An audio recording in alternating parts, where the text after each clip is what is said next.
You guys can see my screen. Yes. So I want to start with this session is going to be very interactive. Really, basically, what we're just going to be discussing is what's going on? Did I get kicked out again? what we're supposed to do in this. Can you guys hear me? We can see you, Shade, we can hear you. Oh, okay. All right. I can hear you. Shade, we can see you, we can hear you. Okay, that's fine. Okay, so I will start with a video. I want this session to be very interactive. Basically, what we're just trying to do is we're just trying to see what we can do at such a time as this, right? So let me start with this video.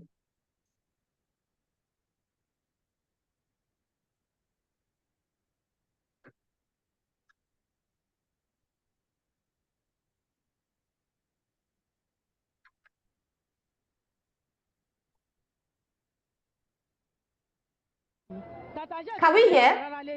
Yes. Okay, cool. Give me 1 second, please. Let me just increase the volume just a bit.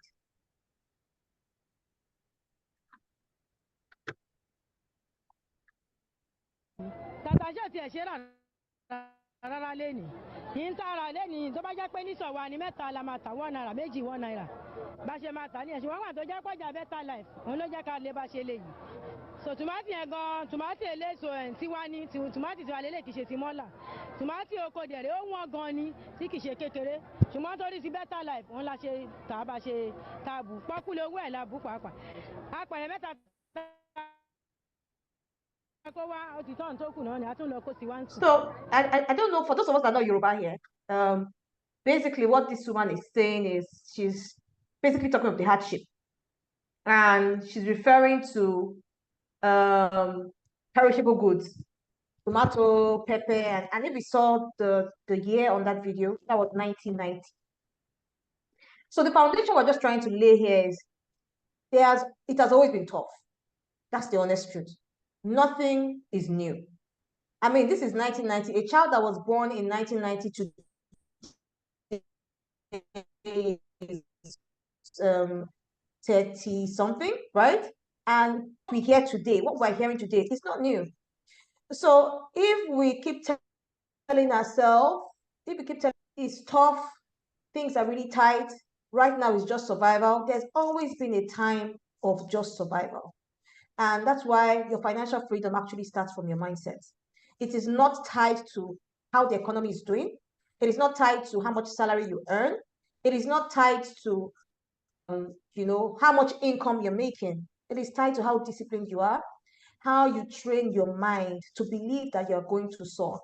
Right now, that was the year 1990. And you guys, one thing that beats me watching that video was 4 years later, GTB was founded. And GTB is the GTB we know today. And they were in that same difficult Nigeria. 1991, a year later, Zenith Bank was founded. And it's the Zenith Bank that we know today. They don't have 2 heads, they don't have 3 heads. What they had was a different mindset. So we'll just go to a very quick quiz before I go ahead. Please, it is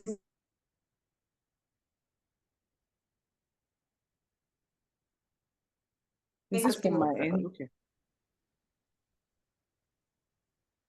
We can hear you, sorry. Okay. Okay, so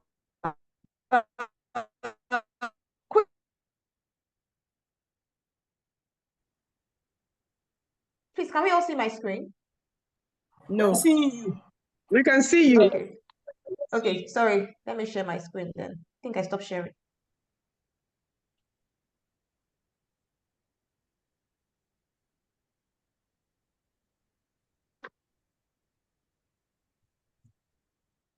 Yeah, we can see your screen now.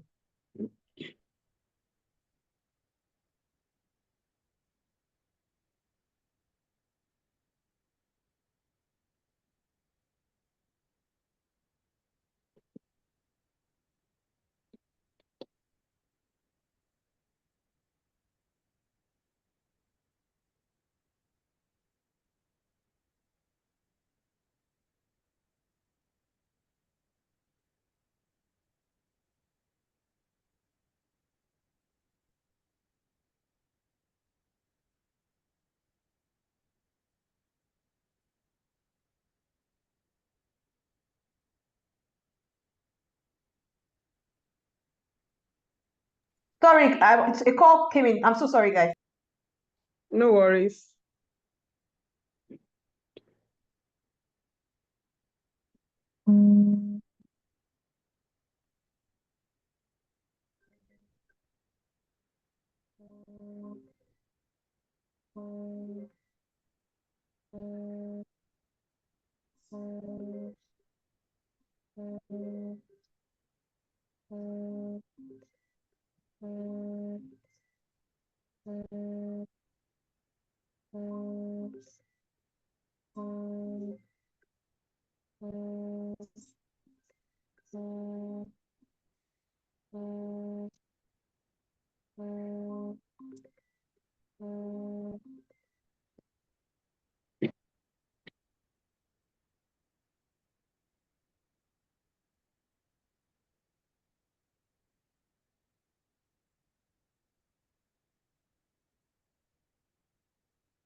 I'm so sorry. I'm so sorry. A call came in for me. So let me just quickly share my slide.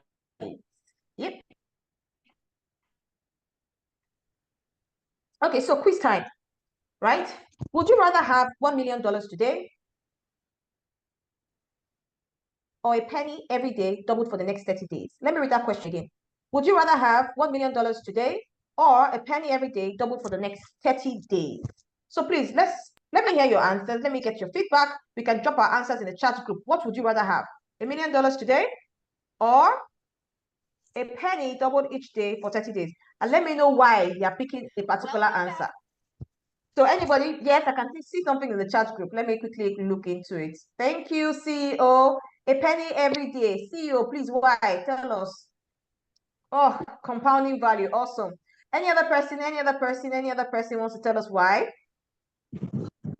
$1 million today, Omo Igbo. $1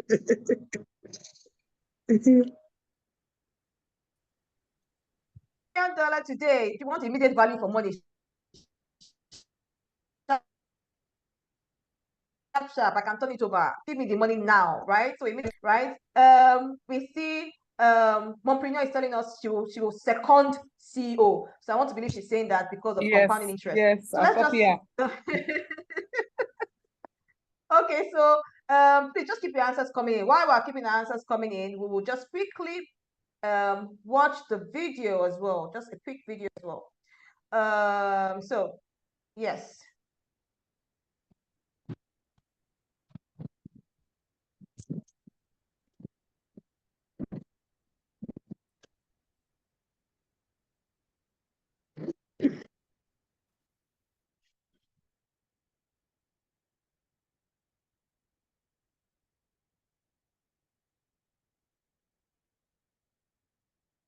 Welcome back to my channel, Let's Talk Money.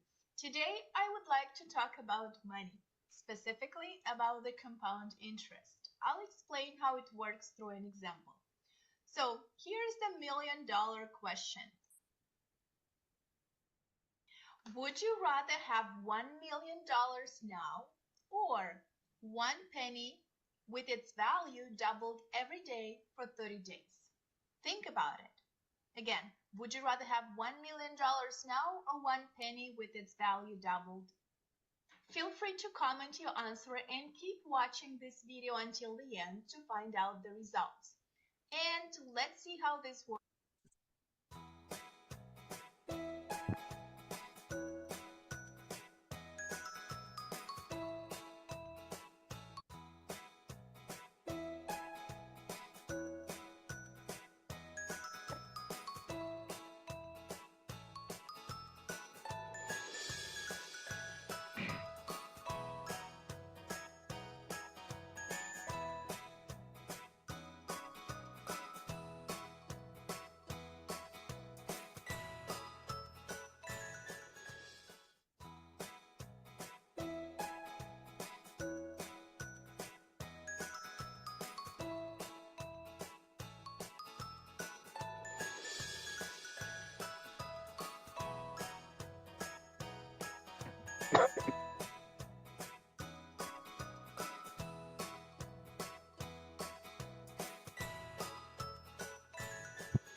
How is that supposed to be a video? Because we can only hear audio.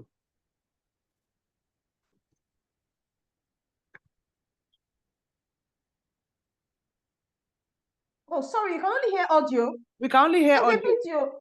We can't Oh see my the God. video. Oh, And it that's was so a bit annoying. low. Okay, let me share it again. Sorry. Am I the only one? The audio too, I'm not hearing. Yeah, that I mean, what I it's just not told very, her. it's very low.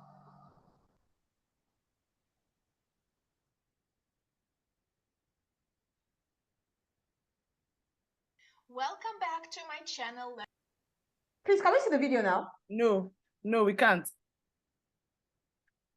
That's interesting.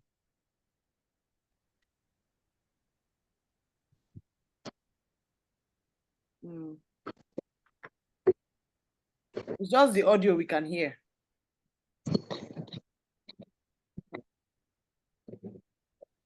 Well, say something I'm Can supposed you to see do. what I'm sharing? Oh yes, now we can see it. We can see something. Yeah, we can see let's talk money. Okay. Yeah, we can see this one.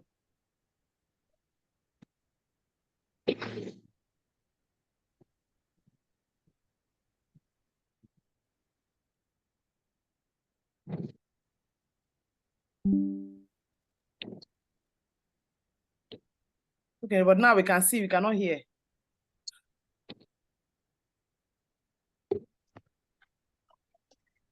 Technology will not embarrass somebody.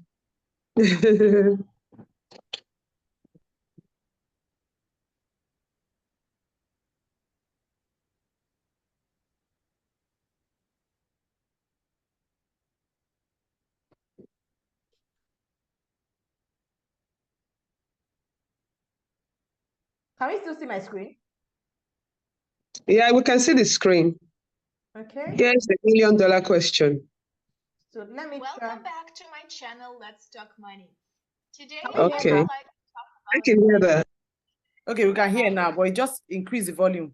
like how it works for an example. So here's the $1 million question.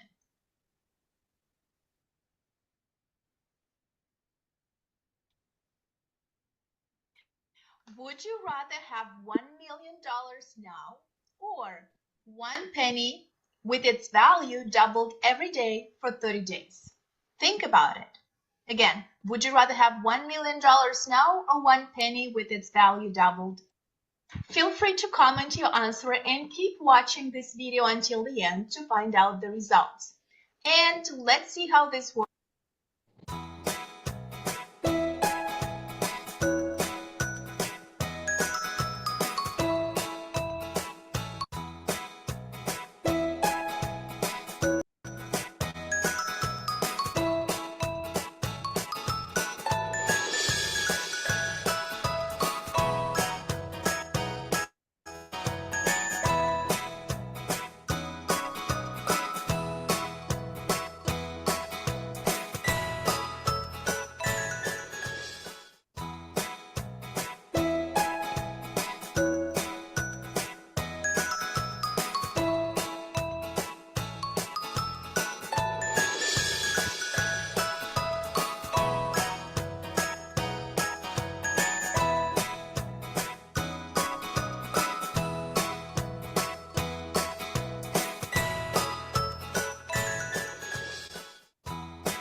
Whoa, that is over $5 million in just 30 days.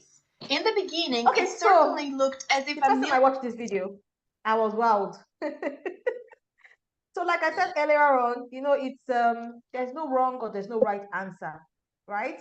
Is what works for you. So for some people, it's going to be immediate value for funds, and maybe you have a project that you're going to work towards. I have that $1 million today, and in the next 30 days, I know if I plow it into this particular project. So your volume is a bit low, Taiwo.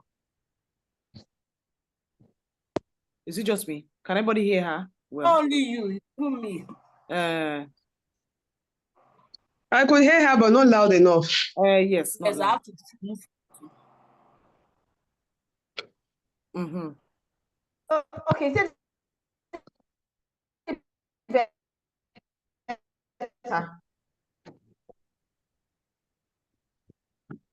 Is it any better? I don't know. You cannot still hear me. I can hear you. But it's not loud. I don't know what's about that. Okay. Okay, maybe I should take my speaker off. Is it better? Is it loud enough? Better. It's much better. I was going to say much maybe better, much better like this, yeah. Okay, that's fine. Okay, so the first time I watched that video, I think I was wowed. Like I said, it's not there's light that is valid, and that that okay, if I plow this one immediate value for cash, and you can turn it over. However, if you don't have any immediate use for that money, it's best to interest, like CEO said. That's the one compounding interest is actually a wonder. Telling us that little drops of water make a mighty ocean. And that's why I said 1 penny, right? I don't need to have 10 million to begin to invest. And that's the mindset a lot of people have.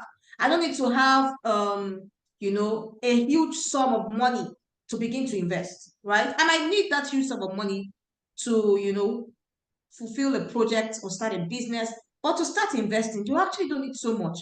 What you need is consistency and reinvesting your interest. And that's what that video told us. That's what that video tells us. Compounding the power. Times have always been hard. From when, as far back as I can remember, there's always been one issue or the other. So if you don't discipline yourself, and if you're not consistent, and if you don't start investing now, you might as well just, it will never, right? So let's just go straight to my presentation for today.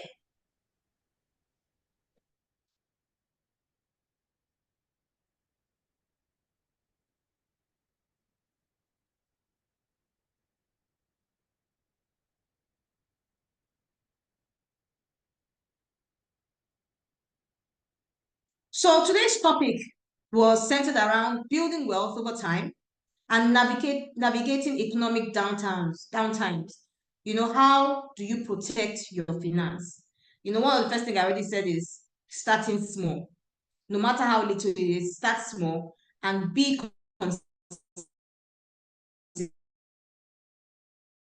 consistent. So what are we going to be looking at? First of all, we're going to, and that's one of the reasons I played that video in the first place, lessons in history. We're going to look at the impact of downturns on personal finances. And then we're going to look at, finally, this is the most important part for us, what are the strategies for financial protection during this kind of times, right? So we'll look at this historical context, and we're going to look at different cycles starting from the 1920s, just so that we know that history always repeats itself. Now, in the 1920s, we call it the Roaring 20s. The economy was good. There was a boom. That's when the world started seeing, what we call, the first advent of, technology. There was, the markets, there was new creation of jobs. There was industrial growth. Things started happening. That's when we started having a lot of factories open up in different places. I think that was even the era that, you had Ford start their business. There was just manufacturing. There was people looking at technology in a different area. And it was a wonderful time, right? There was rising stock markets, technological innovations, and it was a good time, right, in the 1920s. Then between 1929 and 1939, there was the Great Depression. And during that period, that's when, there was the World War II actually broke out within that period. there was severe economic contraction. A lot of people were jobless. A lot of people were homeless. It was a very tough time for not just for the Americans, for the entire world. It was tough, right? We had a lot of businesses packing up, and people were looking at just survival. They were just on survival mode, right? Then we moved from 1945 to 1973. That was when we had the post-war economic boom. In that period, people started rebuilding what was lost. It was like the economy, the world economy was trying to rebuild itself back to out of the depression. So things started getting better. It wasn't like great immediately, but things started getting better. There was technological advancement. Employment has started coming up again. And there was robust economy growth globally, because the war is over. International trades open up again, and the world started seeing some form of boom. Then we moved to the 1970s, and what we started having again stagflation. Stagflation basically means, there was high inflation, but the economy was not growing. So the economy was stagnant, but prices just kept going up. And this was as a result of, the oil boom, technological growth. Sometimes when the economy expands, it contracts again. So economic growth became very slow. Inflation became very high because the world has realized the benefits of oil, of crude oil, and they started making money from crude oil. And because of this, right, there was so much money flowing around. Because money was flowing around, prices went up. After that, people couldn't keep up, and unemployment started again. I just want us to take note of all this. You can see that it's a cycle, and these things happen. It goes up, it comes down. In the 80s, there was economic expansion, and then there was recession. If for us Nigerians, remember that was the military era. Remember the Shagari era. I remember SAP very clearly. I remember SAP, Structural Adjustment Program, and there were structures that were put in place because things were, quote and unquote, very tough, very hard, so there were so many things that happened in the 80s. Now, the 1990s to the early 2000s, that's when we started having, the yahoo.com boom. The internet started coming into play. And you remember, this was a period where Nigeria moved from military to democracy era. Things seemed to look not so bad. Things were looking very good. I mean, we had the GSMs coming to Nigeria. We had Econet coming to Nigeria. We had new jobs. There was creation of things seemed to change. We had a lot of people that had jackpots in the early 80s. They started coming back into the country. Now, there was 2008, pre-2008 and post-2008, there was housing boom, and then there was financial crisis. Now, the boom from the early 2000s led to a financial crisis in the mid. I remember that was the Madoff era, where we had the stock market, it crashed. The Ponzi schemes, the terrible Ponzi schemes, and it affected the whole world, right? We had the Nigerian stock market. If you remember, between 1990s and early 2000s, almost all our parents were buying stocks at that point in time. People that had never bought shares or stocks before, because the stock market seemed to be doing so well, but it was all a bubble, right? And that bubble burst in 2008. We had people that had their stock portfolio of maybe hundreds and hundreds of millions of naira, dropped to like maybe like lower than half of that, to nothing, right? Post 2008, we had recovery and economic expansion. Then we now had 2020, where we had COVID. And I always tell people that during the COVID era, we were spending money. The world was spending money, but the world was not producing anything. And that will come back to hit you, because that will drive inflation. So yes, money had to be spent. But what were we doing to make money? Factories were shut down. Offices were shut down. The stock market wasn't active. But sadly, we now had the Russian-Ukraine war. So all these things, ultimately affected the economy as a whole. But this history just gives us a context that nothing is new. Nothing, no cycle is new. These cycles have always been. I mean, I don't think there's anybody that is alive from the 1920s as we speak now. Maybe just very few. I'm sure they'll be able to count them by hand. But anybody that was alive in the 1920s will tell you that, come on, nothing is new, right? So let's look at this price trend, and this shows us inflation rates, right? Or for consumer goods in Nigeria and in the US. This chart is very interesting, and I want us to look at this part here. 1995. Can we see what inflation was showing in 1995? 72%. That was what inflation was. Inflation was 72% in 1995. If we look at between 1987 and 1989, inflation was 54%, right? Where are we now? This is 32. Right now, inflation is about 32.7, 32.5.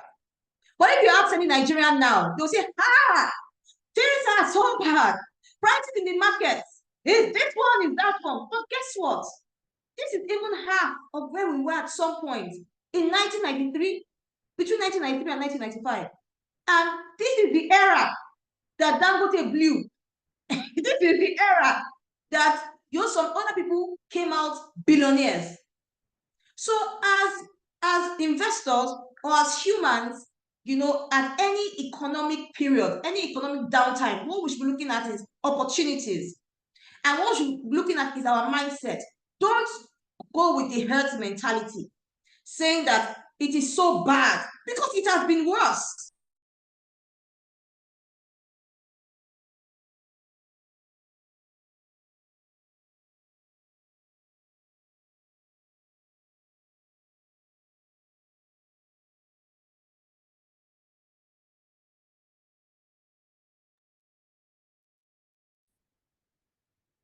Is this from my end? Okay.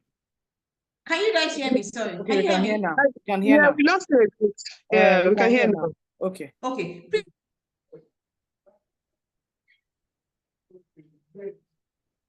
It's frozen again. Frozen again. Yeah, maybe it's the network then.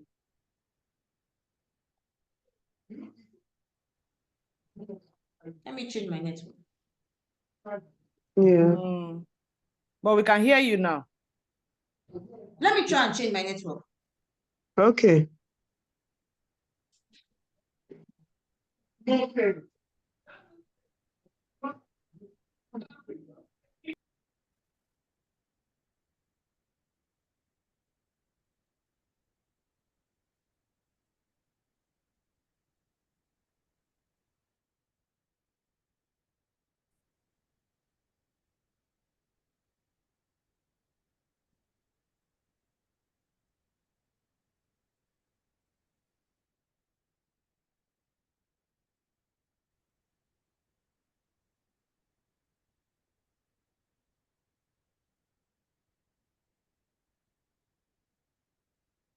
Okay. Please let me know when you stop hearing me, so I would have an idea. Please. Okay. Someone should just help. Montpellier. I'll call you. Anybody wants to stop hearing me or stop seeing my screen, please just use the emoji. Yes, please. So I know. So I was asking, I said, can we see this chart? Yes, I can see it. Yeah. So what can you see it, Montpellier? Yes. Yes, I can. Okay, fine. So I was talking to this chart and I was saying, if you look at the highest inflation we've had in Nigeria, it was within when and when? 1992 to 1997. And that was, you can see inflation was 72. Yeah. Right? Yeah. If you look at between 1987 and 1989, inflation was what? About 54. Right? Now, if you look at between 2022 and 2023, what is inflation? It's about 32. 32. Sorry, 32. So what this tells us is that there have been worse times. There have been worse times. And we know that within that period of 1994, 1991 to 1997, that's when Dangote became a name. That's when Dangote blew. That's when we had some banks come into, become like the first new generational banks, right? So the thing here is there will always be bad times. But if we have the herd mentality and believe that, everybody is saying food is expensive, this is that. We will not look for opportunities in economic downturns. There will always be it will always be there. Now, as investors and as people that are living within an economy, what we should be looking at is what are the opportunities there for me? What can I do? Right? Am I just going to throw in the towel and just say, do you know what? Now I'm just on survival mode. Right? No, you need to keep pushing. And if you look at this chart, you see that it's been very, very unstable. As much as we are screaming now, our parents actually, in their time, even though we say, oh, our parents had it better, if you look at what inflation is showing us, it was tougher in their time. I mean, if you buy a goods today, that means if someone bought a good in 1991, between 1991 and 1994, that good had changed in price. It has experienced a 72% increase. So if you bought a carton of milk today at say 5 naira, by the next 1 year, that carton of milk has gone up by almost 100%. So it was even worse, right? So this just gives us context that there's been a trend, and history has shown that nothing is new. So what are the impacts of downturn on a person's finance? Yes, rising price of essentials, history of mankind is the history of money losing value. I like to say something, money doesn't go away. Money just moves from one person's hand to the other person's hand. So why don't you be the one receiving that money? Money doesn't really go away. It doesn't, right? It's just changing hands. And in economic downturns, some people have positioned themselves such that they're the ones receiving that money. Why don't you position yourself such that you are the one receiving the money, right? Higher interest rates for borrowers. During the economic downturns, that's when you have higher interest rates. The cost of funds is very high. So sometimes it might not be a good time to be borrowing money. It'll be a good time to have a strong network of friends that can support your business with equity. So that's where networking comes in. How can I get cheap funding? If I want to start a business, how can I get cheap funding and long-term funding? So do I have a good network of friends that can support my business, that can give me equity contribution, that can come into my business as equity contributors, right? And grow my business without having to borrow money. And they believe in so your network is very important here. During economic downturns, a lot of these big names, they made money by getting investors, and those investors were friends. Some of them were even referred to them by friends. People referred them to this investor and said, do you know what? I have this guy, he has a very good business plan. I'm looking at giving some seed funding of say $100,000. He can pay me back in the next 3 years and we'll do profit sharing. You should be looking at those ideas. And that is where it's very important. Your networking comes to play during economic downturns. And I think that's why I would I'm happy about this Kickers community, this Kickers mom community. Lower savings rates and emergency fund depletion.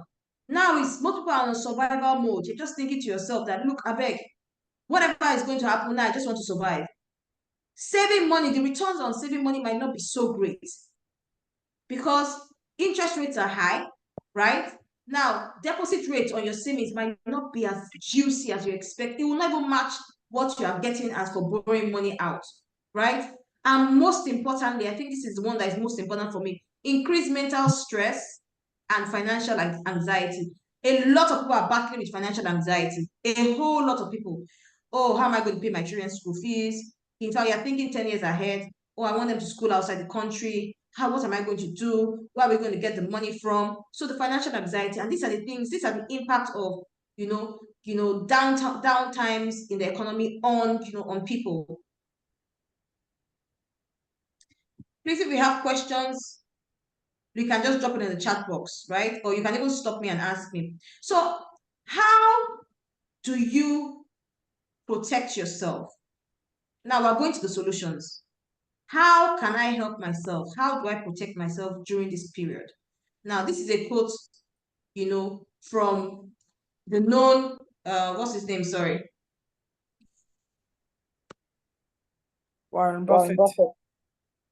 Correct. Thank you, guys. So we're not 11, so please let's take that aside. But he started investing early. And I tell people that whenever you wake up is your money. So the thing is, start investing. I remember the first video we watched, it talked about 1 penny. So let's just start. Just start, right? Start as early as possible to take advantage of compound growth over time. Consistently investing in quality assets, even during market dips, allows wealth to grow significantly over a long term. So you have to start investing and you have to think long term. A lot of Nigerians, the problem we have is we are short-term investors. So you're like, oh, I want to do something for 1 month, and this is what can I get in 1 month, right? Or I want to do something in 3 months. What can I get in 3 months? And that's why a lot of people fall into the hands of Ponzi schemes. But you should be looking at long-term investments, consistency, number one, and then long-term investments. Take advantage, right? We know now, I don't want to go into too many technical stuff, but we know that the CBN governor has consistently been hiking MPR rates since March. What does that mean to you as an investor? It means that the interest rates on safe and secure instruments are as high as they've never been. If you are going to buy a treasury bill in 2023, right, for 1 year, you'll have bought it at maybe 12%. But you buy that same treasury bill in 2024 at discounted rate of 21 or 22%, right? Because the MPR rate has been going up. So those are the opportunities you look at. Be consistent in your savings, right? Start saving, not just saving, start saving and investing. Take advantage of compounding growth over time. So it's not that you just put the money there, they're consistent, and keep reinvesting whatever interest that you have derived from that. So the first thing is start early. Whenever you wake up is your morning. Start. Just start. Right? Now, very important, stay disciplined and invest long term. This one, even me, I'm guilty, is the hardest. Every year, you make up your mind, I'm going to do a 10,000 naira every month for the next 1 year, or I have a 5-year plan, and I've put a direct debit mandate on my account. It's going to keep debiting my account regardless, right? But you just find yourself not keeping to it. But you have to be disciplined. And one of the tools that you need to stay disciplined is like a direct debit mandate. Let your account be debited. We are not just used to it in Nigeria. In the Western world, they're used to their accounts being automatically debited, especially because it's a credit-based society. We are not credit-based, we are a cash-based society. So we can train ourselves, right, to act like credit-based societies. Go to your banker, put a direct debit mandate on your account. Even if it's 2,000 naira, you're doing every month. You say, I'm going to do this 2K every month for the next 5 years. You can talk to people like us. We'll sit down with you and work out the compounding interest and what that 2,000 naira will become. It might not be much, but it is something, because once you start with that, you now find yourself becoming more and more disciplined. The rule of the game is you should look at when you receive your income, at least 30% of whatever income you have should go into savings and investments. That is the rule of the game. That they believe that if you do more than 30%, you might be overstretching yourself and it might affect your lifestyle. But within the range of 30%, it's not bad. So you can do 15, 30%. If you think I can push more, then you can do beyond that. But at least, there has to be discipline, and you have to be looking at long-term investments. You can't be looking at short-term investment. So stay disciplined. And if you look at this chart, look at Warren Buffett. He started at the age of 14 with 5K. By the time he was 15, he had 6K. By the time he was 19, he had 10K. But look at how far along he's been investing for. Look at when he started seeing significant changes in his investments. He started seeing significant changes in his investment when he was 66. But we Nigerians, we are not used to anything long term. He started seeing significant, and he was creating wealth over time because he was consistent.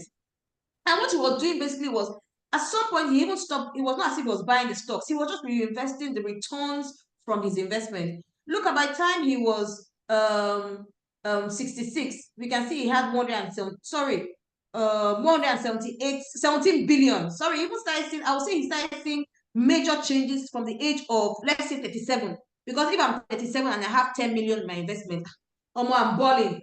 So look at the age of 37, He already had 10 million. That is like how many years from when he started? That's that's 23 years from when he started investing. So that just tells us the power of consistency, long-term investment, and discipline. Now, one other thing that we look at, like we were saying, so the first one is start early. The second one is be disciplined. The third one is reinvest your earnings. Reinvest your earnings. Remember, I said you should be looking at 30%. Like from my income now, I should be looking at least I should be able to put aside a 30% every month. Remember that 30% you put aside, your mind is already locked that this money is for savings. So whatever returns you get from that 30%, it will not hurt you to reinvest it, right? It won't hurt you to put it in some other form of investment. That helps you to grow your wealth faster. So invest your earnings. Instead of withdrawing returns from investment, reinvest dividends, interest, and capital gains to accelerate the growth of your wealth. This compounding effect helps to grow wealth faster. So reinvest your earnings. And I'm a sucker to the fact that, please, it's not because I'm saving, I should not be living in hardship, or I should not enjoy my life, or, because I'm trying to, because there's a statement, say, I thank you. You know what they say about it's the living that can save and invest in the first place. So you don't want to strangle yourself. And that's why the rule says 30%. Because if you look at yourself, really, let's assume you have 10,000 naira, right? If you save 3K, if you invest 3K, you can still, 7K is still not bad, really. And that's the range. So let's look at between 10 and 30%. So if I say, okay, I can't do 3K, at least 1.5, it's just saying that you need to be disciplined. There has to be consistency. Between 0 and 30% of your income needs to go. Whatever money you make, just set it aside. And that is where budgeting comes in. I like enjoyment. We all like enjoyment. Because life is, we only have one life to live. So I will not be investing to the state that it will shoot my own lifestyle. No, right?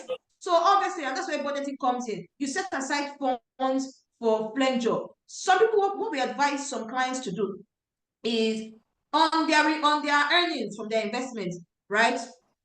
No pressure. You can say, okay, 70% of my earnings, let it go to enjoyment. It's earnings.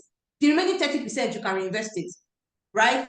But just cultivate a habit of reinvesting your earnings, and cultivate a habit of being disciplined in your, in your daily investment, and cultivate a habit of long-term investment. Very, very important. A lot of us Nigerians are not, in tune with long-term investments, right? Now, live below your means. This is very questionable, right? Because when you define this, when I define this, right, building wealth involves spending less than you earn and saving or investing the difference. Now, as humans, we also need to be in this context, we need to be very careful. Nobody is saying you should live like a pauper, or live in fear of your money, or live like your money is God. No, that's not what this is trying to say. This is trying to say that create a budget, stick to your budget, stick to your plan. So when you're creating your budget, your lifestyle must have been created into that budget. If I'm someone that likes to travel, I'm not trying to say, oh, because I'm trying to live below my means, I'm not going to travel anymore. No. But in such cases, if normally you know that you don't have what's it called? If normally you know that I don't need to travel 4 times a year, right? I work towards a mind-blowing 1-year travel that is going to be mind-blowing and I'm going to really enjoy. So you create a budget that works for you, that works for your ultimate goal, right? It doesn't necessarily mean that you tie your hands in a shackle and you start living like a pauper because, oh, I'm trying to be prudent, No. Live below your means. You build wealth by planning. I also tell people that sometimes it's also very important to use debt. To me, that's another way of even living below your means. We in Nigeria, we're such a cash-based society that I believe I need to have equity for everything. I want to buy a house. I need to have 150 million, and I drop that 150 million, bam, to buy a house. Meanwhile, if I use debt, I can drop 30% of that 150 million. I can reinvest the balance, and I can spread my payments. In that way, I'm actually living below my means. I'm being smart because I'm not tying down so much capital. I'm turning over my capital, right? In the Western world, people that even have such monies in their accounts, because even tax will discourage you. They are not allowed to drop so much, just drop so much cash on fixed assets. Or you want to buy a car, you can use debt to buy a car. Have your equity contribution. I have a 30% equity contribution. The remaining payment, I'm going to spread it. But like I said, also look for cheap loans.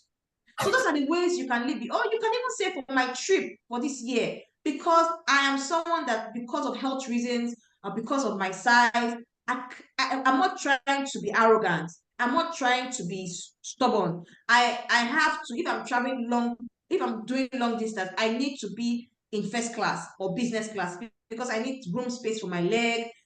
Maybe I'm a bit on the heavy side. I need to be comfortable, so that I'm not, because it's a long trip. Use debt. We have a lot of, what's it called, airline agencies now that encourage using debt. So you don't tie so much money down. I'm not just buying a first class ticket or business ticket. I'm not buying a business ticket or a class ticket of 20 million when I could have done like 30% of that and spread my payments, right? So those are areas you can look at, like saying living is not, there's no shame.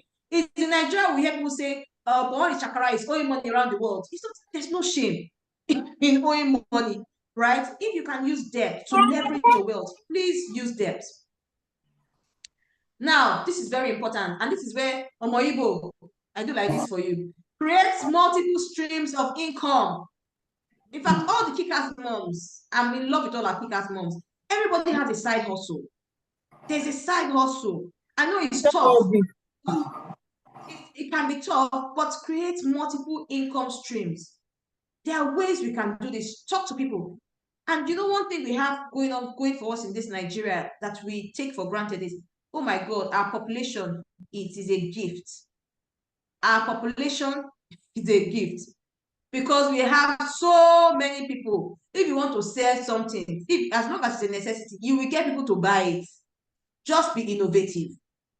There's always market for something. There's always the room to, for new businesses, for innovation, and for stuff. And if you have access to information, there's always that room for growth. So create multiple income streams. Well, the individuals oftentimes have, multiple income sources, like rental property, side business, royalties, investment. Now, there are so many things you can do even with the help of social media.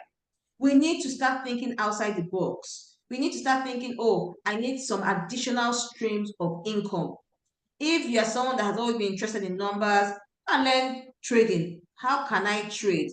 People are making, I had a colleague in the office the other day. In fact, I went to go and I said, I must hold this guy's leg. He my koro eye, he made like $120,000 from trading.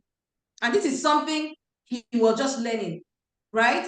So this is another money that will come to him aside his monthly income, right? So if you're someone that is very good in numbers, these are areas that you should be looking at. Let's look at $120,000.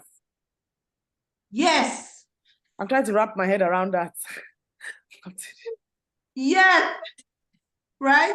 So I said that, I told him, because I don't like numbers. I told him, I said, please, you have to come and teach me. How are you doing this? And I just saw him. I knew when he really started. Right? So look for them. Try and learn things. The only time we stop learning is when we die. Right? And by the grace of God, that's a long time from now, except rapture comes. So please, so the first thing, let me just go back, let me just recap, start again. Start early. And I said in starting early, whenever you wake up is when you wake up. Your early is the day you realize I'm starting. Start early. 2, stay disciplined and invest long-term. Start considering long-term investment. And look at the example we gave here. We said even though Warren Buffett started at the age of 14 with 5K, we started seeing the impact of his investment from when he became 30, from his 30s, right? Excuse me. So because he was disciplined and he looked at long term. So if you even add from 14 to 30, that's 16 years. So within 16 years, so we need to be disciplined and you need to look at long term. Then we said reinvest your earnings. Reinvest your earnings. Whatever earnings you get from your investment, try and reinvest it. And that was in line with the first video we watched. saying that, the power of compounding interest. If you know that I need to, you can reinvest a portion of your earnings, 50%, 30%, or better still 100%, right? Then we said live below your means. And I said we should take this in clear context. Nobody's saying you should live a life of hardship. Nobody's saying you should live a life that it's limited. We are saying there are ways you can go about, and I introduced you can use debt sometimes to fund certain things instead of tying capital down. Instead of tying so much capital down in doing something. In that way, it can help you to live below your means and still sweat and leverage your investments, right? You can also use your investments to access cash, right? And then tie your investment down so that you're not, literally, what's it called? You're not stranded, right? And then we now said create multiple streams of income. Create multiple income streams. And I said that's one thing about Kickassmums here. Everybody has one other thing that they're doing besides. And I gave an example of a colleague of mine that made like $120,000 recently from just trading, right? So the last but not the least is invest in yourself. And this will take me back to the beginning when I said there's always been downtimes and downturns in the economy, in the It's kind of world, breaking. globally. Okay, I'm breaking. Okay, but from my end, it That wasn't should be breaking. I from was your hearing end. Yes. because it I wasn't can hear breaking. you clearly. Maybe it's from your end for me. Okay, so I said that, it takes me back to the first statement I made, that it starts from here. My wonderful mompreneurs, my wonderful sisters, my wonderful kick-ass moms, it actually starts from here. And that is why I'm so particular about investing in yourself. If investing in yourself means that you need to cut off from naysayers, please do. If investing in yourself means that you need to cut off from people that only see the negative things in down times, please do. If investing in yourself means that you need to go and take a fresh course on a business plan, please do. If investing in yourself means that you need to boost your networking skills so you can have access to cheap funding, please do. You need to be intentional about investing in yourself. If it's academic, not all investments are academic per se. Investments can be mental, emotional. It doesn't necessarily have to be academic investments. If you need to acquire a skill, please do. We're never too old or we're not too young, to start look at other skills that we can acquire. So prioritize your personal and professional growth by investing in education, skills, and health, improving your knowledge. I actually hate listening to news. I trust me, guys. I don't, but when I found myself in this space, I realized the importance of news.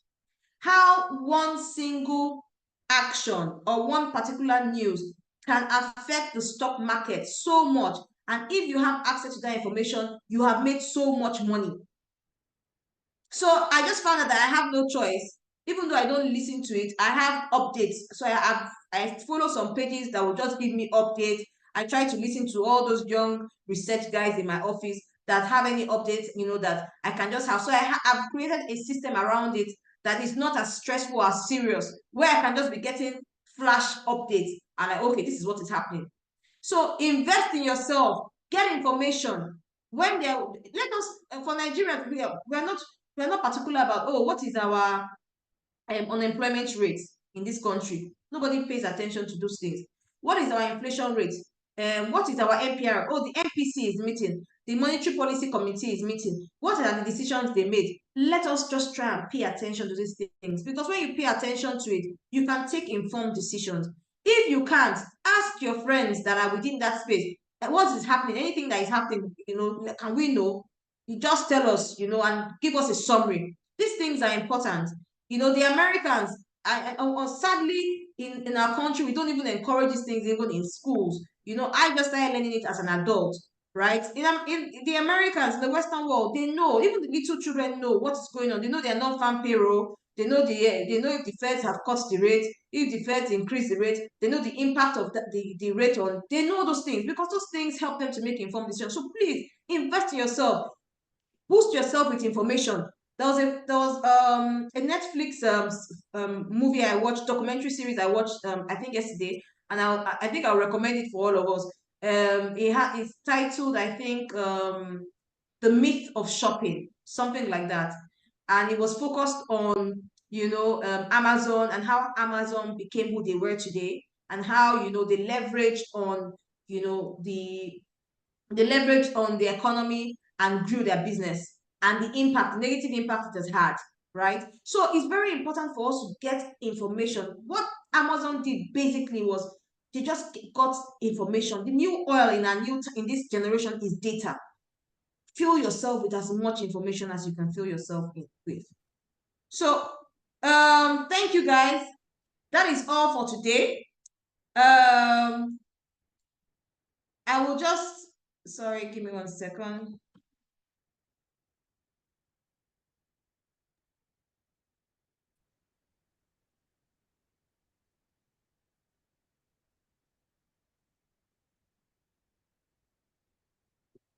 Okay, thank you. Thank you everybody for listening, for taking time out. So one of the most important things now after this session is, implementation. So everybody is going to say, okay, we know these things. I know, okay, first, start early. Okay, the next thing they say, be disciplined, right? And be consistent. The next thing they say, okay, reinvest your earnings. The next thing we say, okay, I'm going to do that. But now, okay, the cocoa is, how do I even start? What outlet? How do I implement it? How do I start with an investment, right? This session is first to lay the foundation, to get you thinking, to get you to ask questions. Now, for the next phase, I'll first give all of us here an assignment. And the assignment is, please pick up your phone, talk to your bankers. I'm sure we all have bank accounts. I'm sure we all have bank accounts. Pick up your phone and speak to your bankers and ask your bankers what investment options you can key into, right? I'll give you some tips. I will drop some tips on the group. There's so many outlets that you can start with as low as 1,000 naira. There's so many outlets you can start with as low as 10,000 naira. We have mutual funds that are safe and secure investments.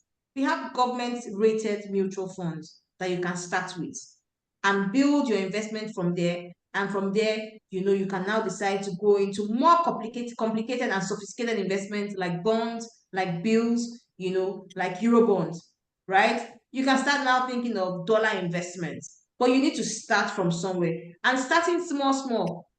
First of all, talk to your banker. That's assignment I'm going to give everybody here. Sit down and write out how much you want to start with. I gave us a tip, and the tip is saying that at least 0 to 30% of our monthly income should be going to investment. So if you have any income that comes to you, sit down, look at what is your income. My income is, say, 10,000 or 100,000 or $1 million, whatever. At least 30% of that minimum you should be looking at 30% of that. So just sit down, make up your mind. Okay, I can't do 30%. I'm going to do 10%. I'm going to do 15%. Now, this 15%, I'm going to meet my banker, and I'm going to ask my banker, what investment outlet can I do? And now you have to make up your mind. This 10% I want to do, I'm going to be dedicated. I'm going to do it every month. So the first thing, get to your banker, decide how much you're going to start investing with. Go to your banker, ask them for options, whether they have options or not. Set a direct debit mandate on your account. Please, set a direct debit mandate on your account. Ask your banker, how do I set a direct debit mandate on your account, on my account? Now, once they set that direct debit mandate, set it for maybe anytime you expect income to come into your account.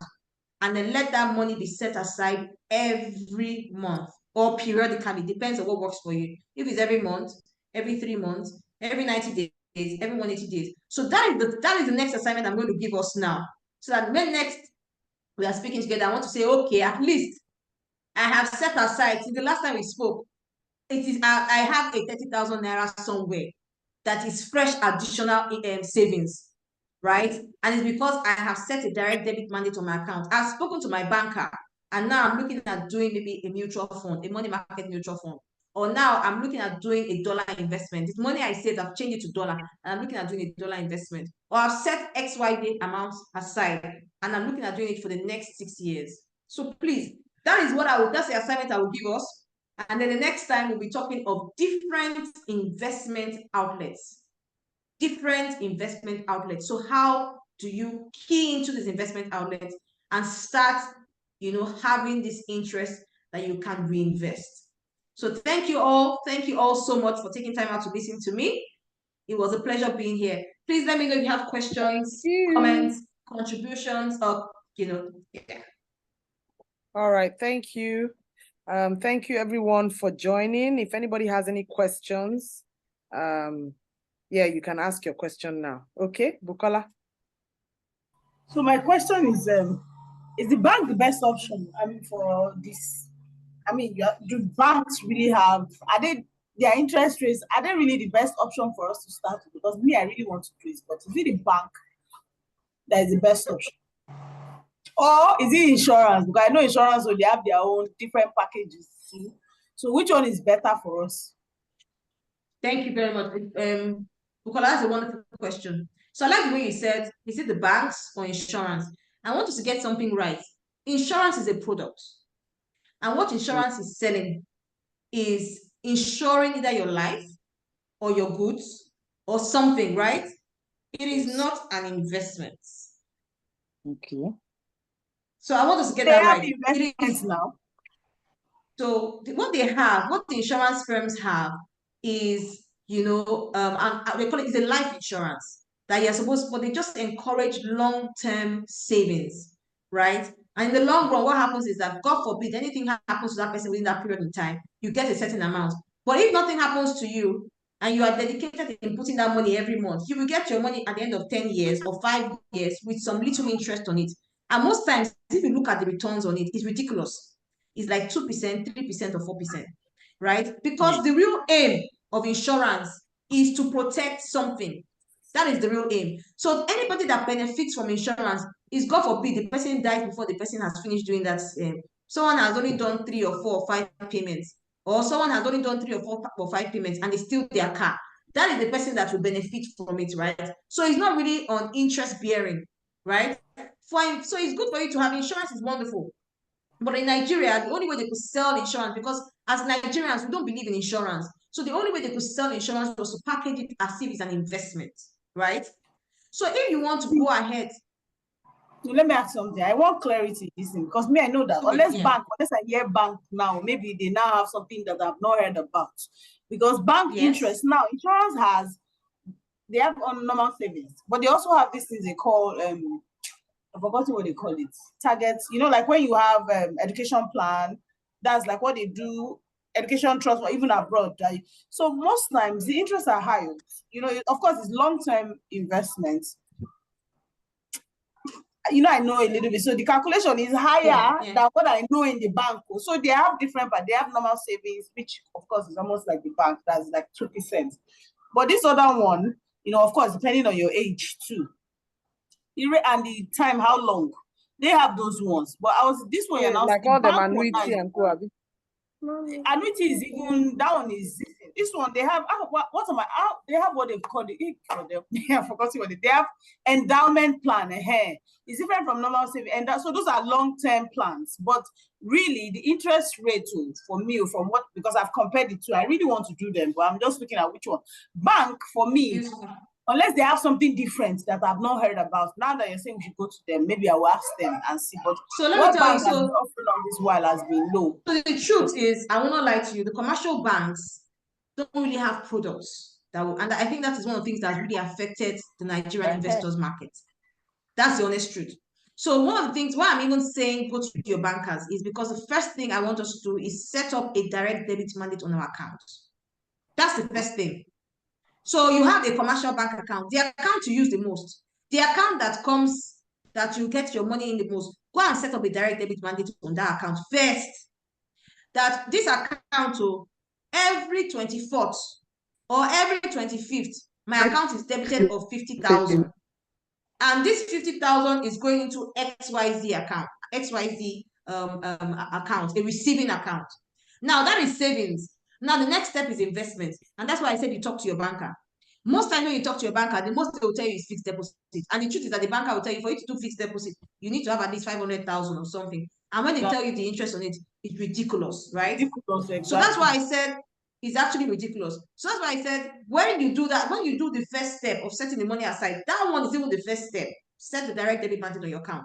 Then you can now start talking to your bankers. You can talk to people like us as well. People, the way it works in the market. So let me just give a brief overview of the way it works in the market. When you're looking at different investment opportunities, you look at the investment banks first. That's the honest truth. Especially if you're looking at retail investment, look at investment banks and investment banks, mostly asset managers, because a bank that also has an asset firm like Stanbic has a very active asset arm of business, very, very active. And if you see Stanbic in the market, they have so many products. They have mutual funds. They have different kind of mutual funds. They have different kind of investment outlets that investors can, key into on a retail level, right? So when you look at that, the first set of people that give you the highest returns in your business, especially for retail investors, you look at the asset firms, with little or no, with nothing, with no, like, you don't have to have so much money. Then look at fintechs. There's some fintechs that are accredited. You need to look at the ones that are accredited. Yeah, and because have the sorry to likes of cut you. I've seen CEO has put a comment here that you can link your debit card directly to Carrywise for direct debit. Thank you. And you I was can also do going to some mention investments there are on the some platform. investment houses that I know that are, some fintechs in Nigeria that I know. For dollar, I know of RiseVest. For Naira, I know of PiggyVest. For I also know of Carrywise. For investment in mutual funds, my organization also does that, right? Commercial partners. You can talk to us. We can hold a session with you. We can look at what kind of investments you can do. Can we do from small money? Yes, with as low as 10,000, with as low as 5,000. You can start with that, right? So when you're looking at that, but you need to be dedicated. So you need to set up an account that sends that money to that account every month, constantly. Like just whether throw you a like face. it or not. Just throw. So that is where I first said, because it first starts from your commercial bank account, right? Insurance is good, though. I'm not saying, but insurance is a product. It's not. I won't call. Thank God you understand insurance. Insurance is something you do it to protect life, protect property. Yes. So I don't want us to treat it like an investment. It's something that you should be doing. But investment, right, is something that you should be doing to grow your wealth. Yeah. To grow your wealth over time, right? So if you're looking at maybe you have lump sum of money, say you have 5 million and you're looking at good rates. What I honestly tell people is, if you want to talk interest rates, go first to microfinance bank. Microfinance banks are the accredited ones, the ones that are accredited by CBN. That's why it's also very important.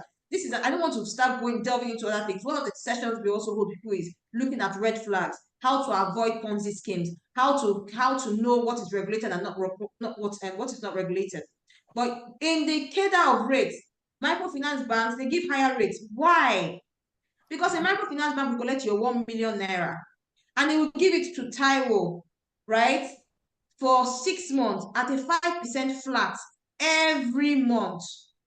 So on that 1 million he has given to Taiwo, in 6 months, he has made an income of 5 times 6, 30% flat.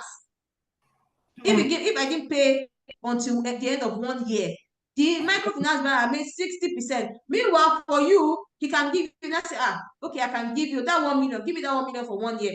I can give you 25%. Because their own risk level is high. So if I'm going to invest in a microfinance bank, if I'm going to put my money in microfinance, what I advise clients that what you should be looking at is tell them, let me see your books. What is your non-performing loan to your performing loan? So that it's not a time that will come and I say, a lot of their customers do not pay. That is why you need to look at the accreditation. You need to look at who regulates them. So you will not come and say, if their non-performing loan to their performing loan is like 60 to 40 or 40 to 60, it's high. If it's less than 10%, then you should be relaxed. Okay, these people don't have any issues. So after the microfinance bank, the next people that gives good rates are investment banks like us, asset firms, investment banks. Why can we give those rates? Because what we're doing is that the 1 million you give me, we are investing in government instruments, in bills, in bonds, and we're giving you an average of it. So we have a direct investment. It's a direct, we don't give out loans. We are playing directly in the government, in the market. So we're having, it's like you're buying something wholesale. We're having it fresh, hot. So because of that, we can give you a better rate than the bank. Now, the last indicator is now the bank. Why? The bank is not, it's not their fault. The core responsibility of the bank is to collect from, surplus to give to deficits. So what they are doing basically is they're collecting from A, and they're saying, give me this money, and then I'm going to give it to B at this interest rate. Now, because of regulatory policies, CBN says out of every 100 naira that you, Bukola, you give the bank can only trade with 50 naira out of that, 55 naira out of that 100 naira. But they must pay you interest on 100 naira. So it's called CRL, the cash reserve ratio. Okay. So because of that, banks cannot really leverage those funds as much as they want to leverage those funds. And banks have also found out ways. They rather give their funds to blue chip organizations, to blue chip companies. They found other ways, to easily make money as against, paying you so much money, paying you interest on the money in your account. So the banks, they don't even like it. The banks they don't like to encourage deposits because their core function is to create assets, is to create loans.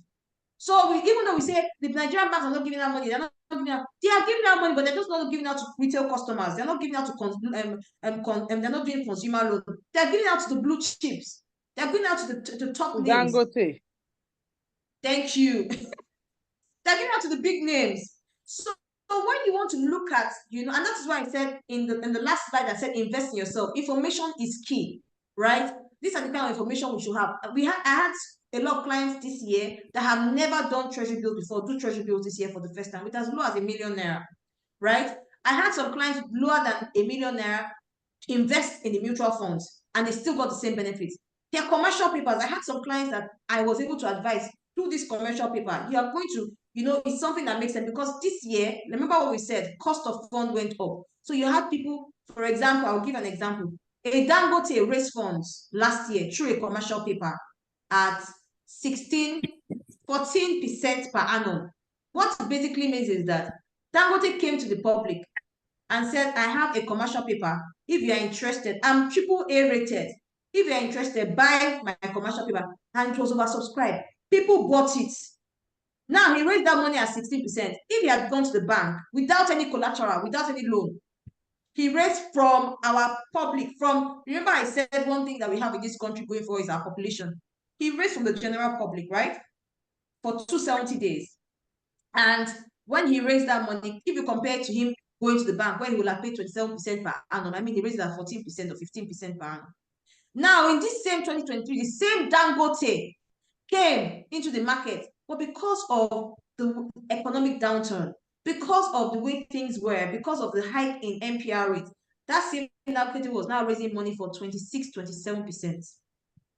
So he was paying people 27% for their money, discounted. And that's where information is key. So even in economic downturns, there are moments, there are times for you to take advantage and make opportunity. If a Dangote could, say, I need you people's money, don't worry, I'll pay you higher. I know last year I paid you 14. I'll pay you 27, 25% this year. And that is where information comes in, right? So for people like, if as an investor, why I mentioned your banker now is, first things first, go first to your bank or go to your app. Go and even first set up direct debit mandate first. Go and even set it without, even after this meeting, without even thinking. Then when you set it, let it be going into a particular account. Then we can now start discussing, different investment options. Like I said, the mutual funds. Like I said, you can look at, someone mentioned on this platform, Cowrywise. Like I also said, there are FGM bonds. FGM bonds are issued every month, right? There are FGM bonds. Like I said, an FGM bonds, I think the entry level is not as high as normal. But another class, I don't want to just bore us too much. What I'm trying to focus on here, the most important thing I'm trying to focus on here is first, capital preservation.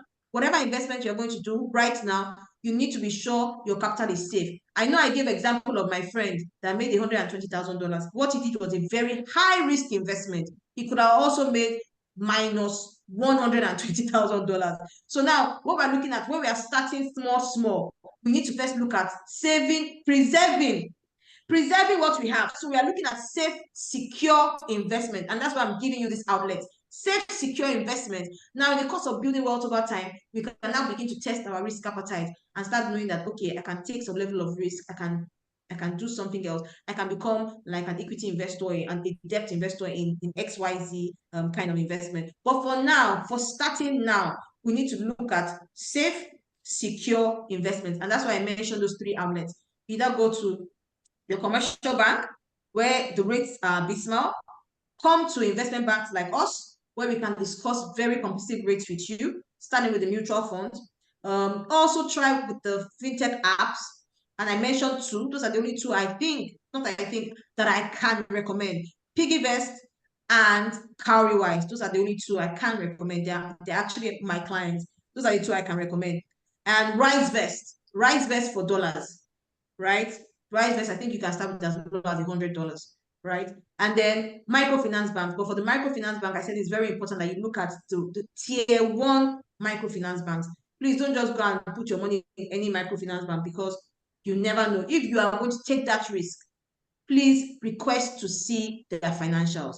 Request to find out what their non-performing loan to performing loan is very important, so that you know that, oh, okay, I'm on the safe side, so I can take this level. That's why they can give me this kind of interest rate. So it's very important. Right. So I don't know, Bookie, if that Thank helps. you.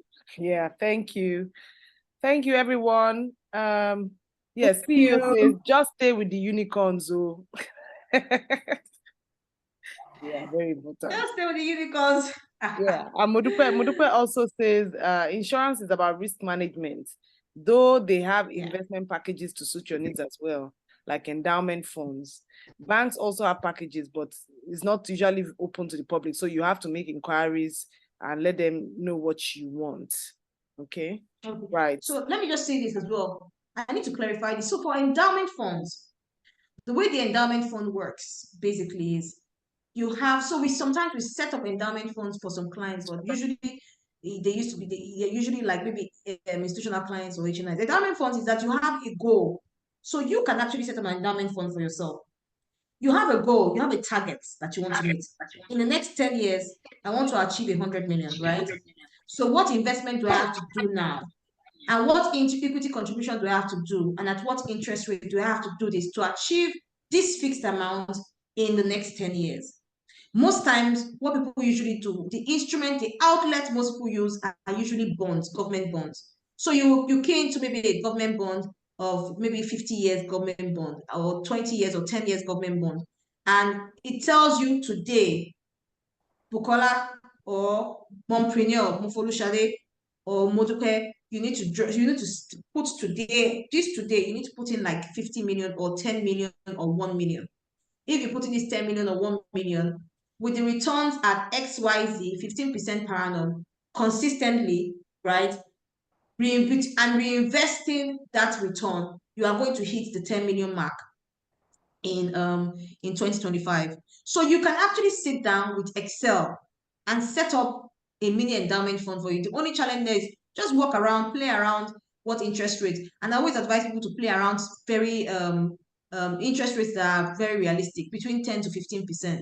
So if you have anything higher than that, is a windfall for you. But the average interest rates for safe and secure investment usually falls within that range. So yes, endowment funds, you can set it up by yourself. You can sit down and work on an endowment fund and say, this is what I want to achieve in the next 5 years. I don't know if that helps. Yeah, we have a question. So Lara says, how about Bamboo? I think it's also a fintech app. She said, and also, what's the least amount to invest in mutual funds and other investments that your company handles? What's the least amount? Okay, thank you very much. So I know of Bamboo, but I've not done anything with them. I don't know anybody that has done anything with them. I think the last I heard of Bamboo, I know they had issues with the federal government or whatever. I don't know. So for investors, I always tell investors that even when people recommend, the onus lies on you to do your research, because it is your money. It is hard-earned money. You don't want to lose any money. So please look at their ratings, do their research, do your research, see who regulates them, who actually regulates these guys. Regulation is very, very important. So for us, we are regulated by the Securities and Exchange Commission. Most asset firms are regulated by Securities and Exchange Commission, right? And if you're looking at mutual funds, I will speak for my organization. Mutual funds, you can start with as low as 10,000 naira. So 10,000 naira is the minimum entry amount. And when you come in with 10,000 naira, after that 10,000 naira, if you want to top up, you can top up with as low as 1,000 naira. So that 10,000 naira is just the beginning. If the next month you just have 1,000 or 2,000 or whatever that you just want to top up, or you have any free cash, I mean, it's perfect. You can always do that. And I always tell people that for me, I'd rather do that a million times than do what a lot of people know as a job or a susu or thrift. Yeah, I've been looking for a job since. I've been wanting to do a job because I've been trying to gather money and I'm just not. So Bukola, please, the job you want to do, go and do it do a direct debit mandate on your account, right? At least you get a 1%. Now, you're talking about this is your own company one that you're talking about. How long do I have to? Like, how long can you do the before you can withdraw, Abi? Before you can withdraw. So that's a beautiful question. Mutual funds are open-ended.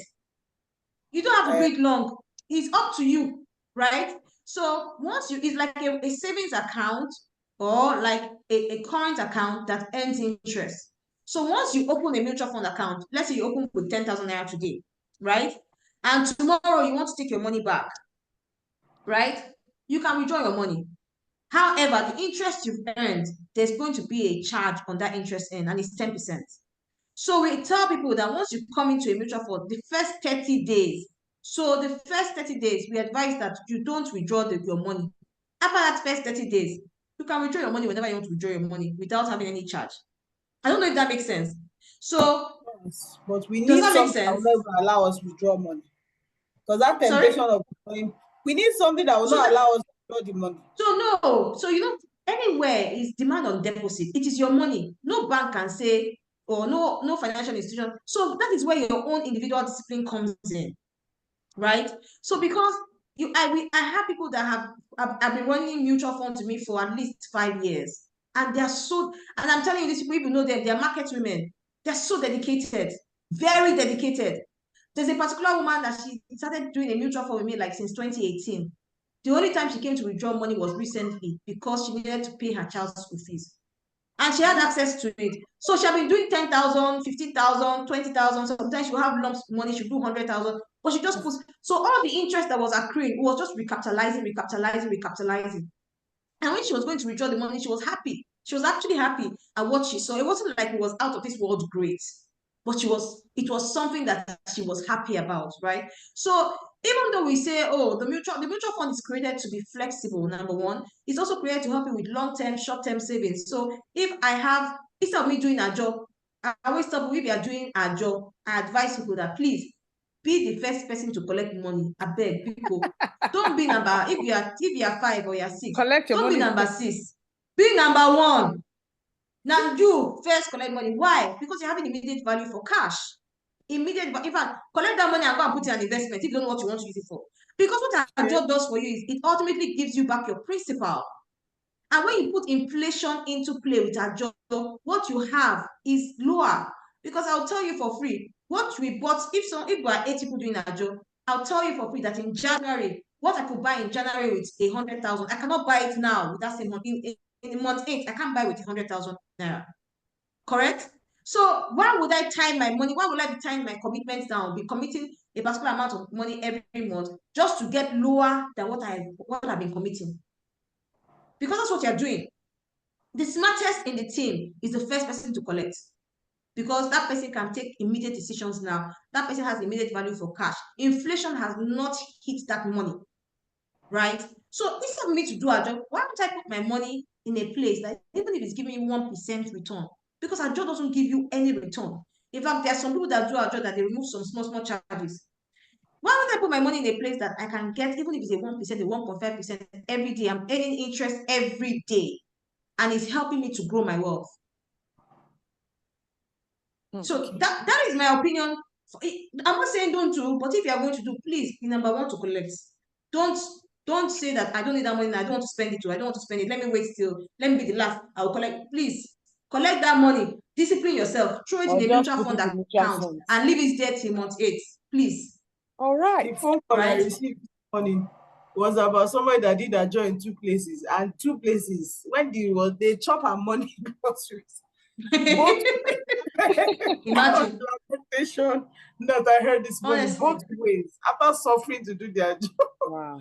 So this So one I thank have you. said, Yeah. Thank you so much for this, Taiwo. As we were talking, I was thinking of so many things. I mean, because I know we've attempted to do a cooperative in the group, and managing those things is not a. But I mean, as we were talking, I was thinking, because I know that sometimes all these piggy vests, carry wise, they have these savings challenges that they do, that we can just all come together and say, you know what, we're going to have like a savings challenge, saving this amount every month, saving this amount, and everybody has their account, and we just push each other. So we can also maybe do something with you guys and That's say, okay, that's an awesome idea. A savings challenge. Yeah, Please, I don't want CEO's us to hand is use up. savings. Let's use savings/investment challenge, because that's Okay. what I tell people. The first stage is savings. And savings, what you're doing, what your savings does for you basically is your savings doesn't grow except you put money on it. It's not earning you any interest. That is what savings is, right? The next stage after savings is investing. So I would rather we call it savings/investment, because we want to earn some returns on this money. Not savings, Yeah, it's investment. Correct. investment. Correct. So please, because savings is just you gathering money first, that okay, oh, let me gather this money to go and put it to sweat, to let it begin to sweat for me. When your money has started sweating for you, then you have started investing. And I tell people that please, let's not just stop on the first line of it. Our parents, most of them, they did not know that's what they did. They saved, they were prudent. But what they were doing was they were saving. They were actually saving. And that's why a lot of them could not grow their wealth to a certain extent. Right. Okay, So let's I move think to let's CEO start has an a hand investment up. challenge. Yes, CEO. that investment challenge is a wonderful idea. Yes, CEO, please. Yeah, we're going to take that up. We must do the investment challenge. So that'll be part of our plan for 2025. CEO. Yes. So we can, yeah. Good evening, everyone. No, I just wanted to bring another angle to the Ajo thing. I totally agree with Taiwo about when I do Ajo, I always go with the first month. But then there's this other group I'm on, but we're all business people on that group. What we do is every quarter, there's this Ajo we do, it's weekly. So it's weekly every Monday. And after, I think, 6 to 8 weeks, we're done. Right. So that everybody is able to get the bulk funds and do whatever you want to do. CEO. Can you hear me? Okay, we can hear you now. Yes, so we can hear you. me. Yes, yes, we could hear you. Okay, yes. So I was saying that there's this other group, but we're all business people on that group. So because that way you have access to regular funds. Now we do it weekly, every Monday, and it's once a quarter. Every Monday, I think we're about six or seven on that group. So every Monday, everybody is collecting and all that. And after the last person, we're done with that quarter.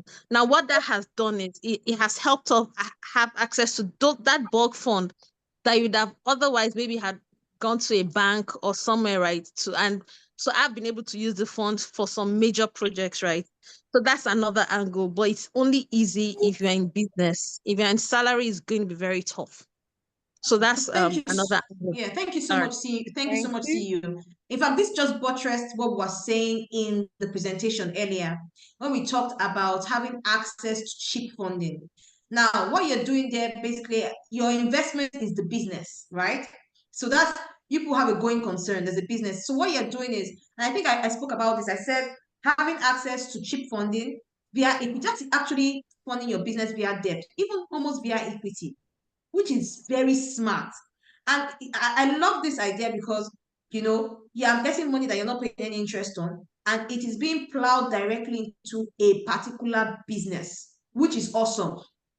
Right. So because the business is, at that point, is treated as an asset, it is an investment that has to be filled, that needs cash flow, that needs to grow. So it is actually, what will I say? I think that is actually a very smart idea, because what the team is doing is creating liquidity, creating cheap funding. And that's why I said your networking is very important. It is so, so, so important. I said, when I was saying invest in yourself, you need to invest in a community that can help you, especially when it comes to raising cheap funds. I mean, you know, if you can fund your business in a, you know, without paying any interest on it. So I think that's a wonderful one. Thank you so much, CEO. So for the team, we can start with a mutual fund. If we can start a challenge with a mutual fund, if we want to start with a cooperative, and we just need to all take that first step and be disciplined, very disciplined. That discipline, my dear sisters, it sounds easy to say, but it is work. Awesome. It's actually work. Yeah, so I mean, thank you so much. We'll talk about this offline for our end of year event. I think 20th, either 20th, 21st, or 22nd. Anyway, it will be one of the things we'll talk about so that we set it up. 2025, we have the investment challenge, and we can challenge each other, follow up, and just give each other that morale to stay disciplined and commit to something. Set up that direct debit so that whether the sky is falling, you are doing that investment. Thank you so much, Taiwo. Thank you everyone that joined. Sorry, Mompreneur, please, yes. Let's put it as a task in the group for everybody to go and set up a direct debit on their account. I put it as you were talking. I was typing it. No wasting of time. I've done it already. I've told them. So wait, when we have the direct debits, where are they going to be direct debiting the money to? Let me tell you how to do it. If you have your ATM card, go and open a Cowrywise or a PiggyVest account and link your ATM card immediately. If you want it done monthly or you want it done daily, like the one I do for my corporate account is daily, every day. I know, and I just put a little amount, right, so that it will not hit me. And immediately, right, boom, right, and it goes there. The only headache I have with Cowrywise is you cannot touch that money outside a cycle. So it will tell you, in fact, when you're putting it, right, it gives you, it will tell you exactly you can lock it for this period. So when you lock it, the only problem with if you do it on Cowrywise is how then are we able to invest through Taiwo's company?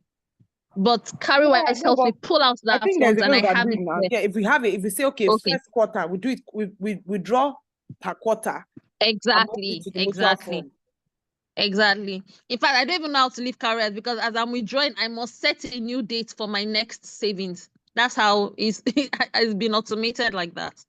Please, we are in fact. Okay, so another thing to answer Buki's question, apart from Cowrywise or PiggyVest, even your bank accounts. All commercial bank accounts have it.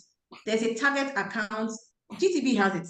There's something they call a target account. We are not GTB. We don't like GTB again. We don't want. No. Don't get me wrong. I'm just saying. No, sorry, because I'm just saying now we're looking at something that is straightforward and very easy, right? So you already have a commercial bank account. You already have a bank account now. Yes. You don't have to open a new account.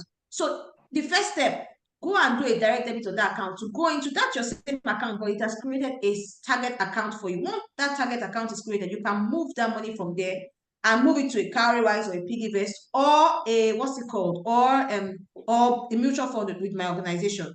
But so that you don't waste time, just I had one in GTB before I started working in investment banking, and I was surprised. I didn't even know it existed. It's right there on the app. Create a target savings. So that account, you can't touch it. Your money will be going there every month. It moves money, sweeps money to that account. It's like a sub account under your account. I've never heard of this before. Yes, that's why information is key. That's why information is very key.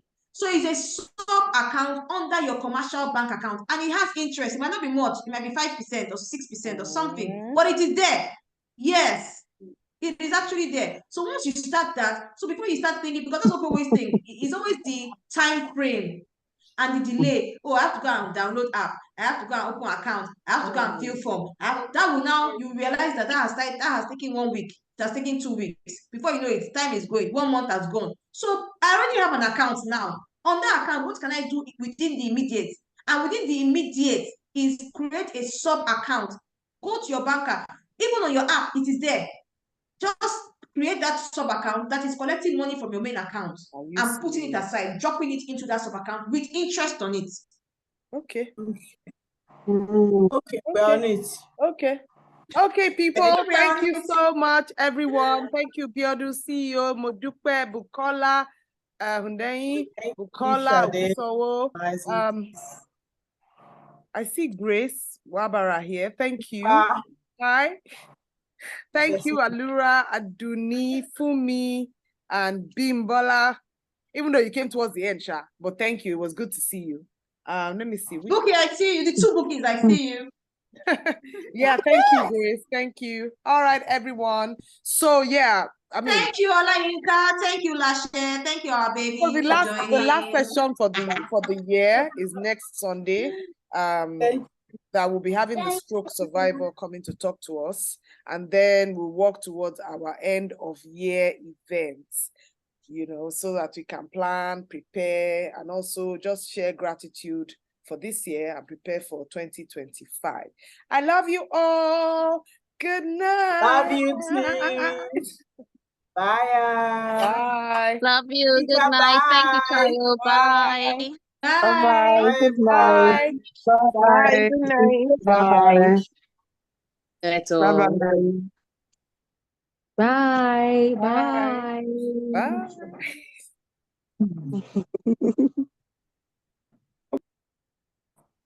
Yeah, where do I live?